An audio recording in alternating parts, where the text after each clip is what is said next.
Assalamualaikum students, today is 15 May 2026 and today we are going to do exercise 2.3. Here is question number 1.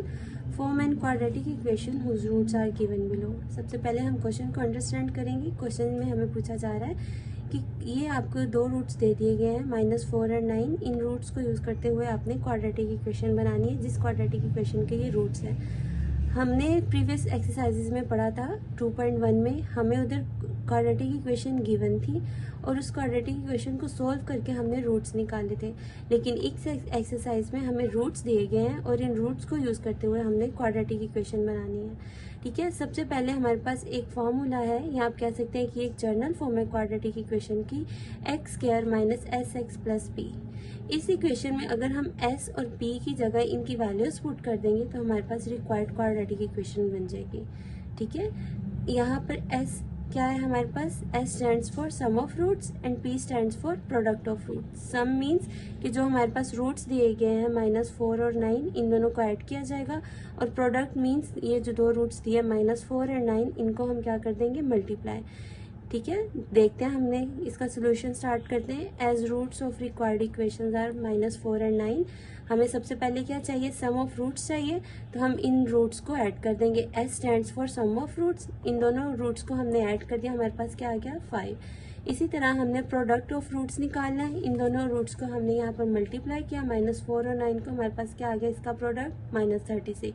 अब हमारे पास s की value 5 और p की value हमारे पास क्या आ गई 36. तो इस स्टैंडर्ड फॉर्म ऑफ इक्वेशन में हम क्या करेंगे, s और p की वैल्यूज पुट कर देंगे.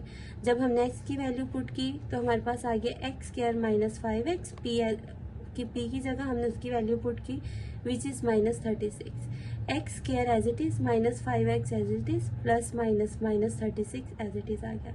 सो here is our required equation whose roots are -4 and 9. So here is question number 4.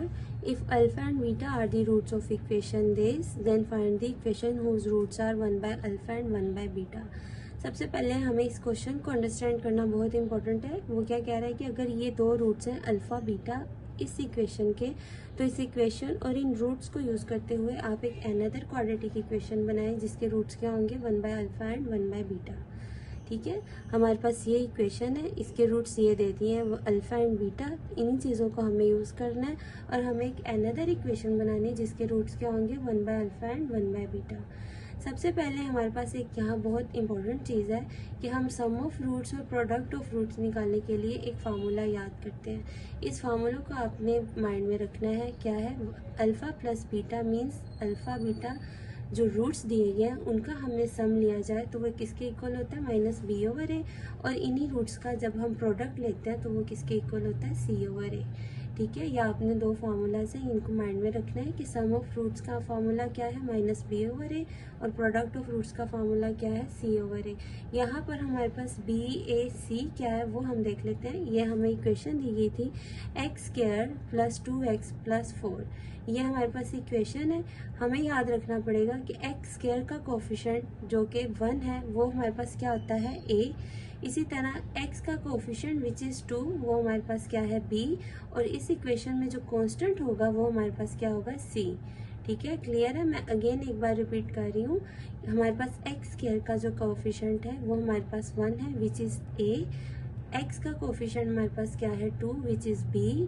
And जो कांस्टेंट वैल्यू होगी वो हमारे पास क्या होगा c.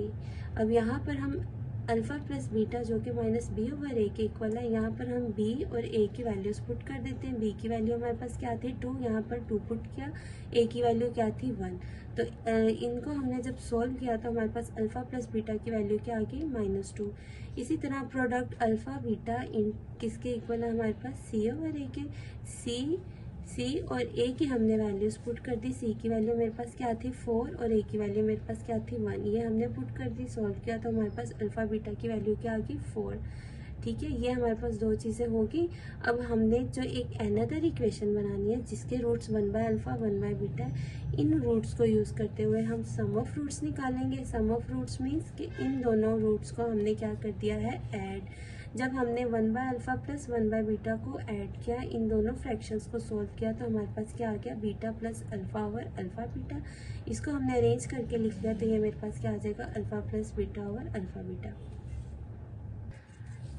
नेक्स्ट हमने क्या किया, by putting the values of alpha plus beta and alpha beta from equation 1 and 2, जो हमने पीछे सम ऑफ रूट निकाला था वो हमारे पास फ्रैक्शन बन गई थी alpha plus beta over alpha beta. Alpha plus beta की वैल्यू हमने निकाल ली थी विच इज़ -2 और अल्फा बीटा की वैल्यू हमने निकाली थी विच इज़ 4। इन दोनों वैल्यूज़ को हमने यहाँ पुट कर दिया, इसको सोल्व किया तो हमारे पास सम ऑफ रूट्स क्या आ गया, -1/2। अब हमें लेना है प्रोडक्ट ऑफ रूट्स 1/अल्फा इंटू 1/बीटा। इन दोनों फ्रैक्शंस को हमने मल्टीप्लाई किया तो हमारे पास आ गया 1/अल्फा बीटा। जब हमने 1/अल्फा बीटा में अल्फा बीटा की वैल्यू पुट की तो हमारे पास प्रोडक्ट ऑफ रूट्स क्या आ गया, 1/4।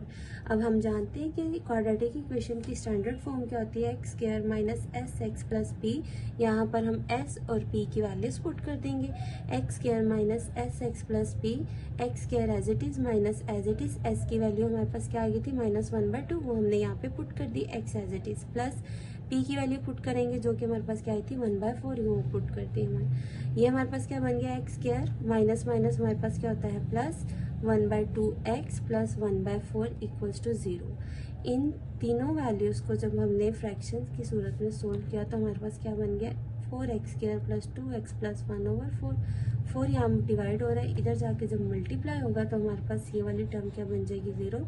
तो क्वाड्रेटिक इक्वेशन हमारे पास क्या रह जाएगी, 4x² plus 2x plus 1, 4x² plus 2x plus 1 is our required equation.